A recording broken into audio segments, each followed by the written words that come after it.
শুন না, তো দুটা তিনটা সাথে উঠে আছে, শান্তি করে রইবি কে দিলি। এ কোথা থেকে সব পেয়ে যাচ্ছে রে? এই ইরানের সাথে সম্পর্ক ঠিক লাগছে মনে হয় ভাই। মাউসার সাথে সম্পর্ক আমার ভালো আছে, মাউসা গ্যাস ডিলার। ভালো, এদের জন্য সারা সাধারণ মানুষের বাড়িতে ওভেনই জ্বলছে না। ওভেন তো আমার ঘরেও জ্বলছে না। তো আমাদেরকে কেন এক জায়গায় করছো? পরে ঠিক কাজে লাগবে, এখন তোরা বুঝতে পারবি না। এবারে এর সব বুদ্ধি বুঝতে পারছি আমি। এ শালা আমাকে ব্ল্যাকে বিকবে। হ্যাঁ, শুন না, ব্ল্যাক ব্ল্যাক বলে দেশের নাম খারাপ করে না কে দিলি। প্রিমিয়াম সার্ভিস বল।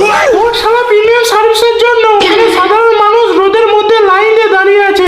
প্রথমে তো ওদের পাওয়া উচিত। যখন তানকে সবাই পেয়ে যাবে, তাহলে প্রিমিয়াম সার্ভিসটা কাকে দেবো আমি? এই শালা মানুষদের কোমরে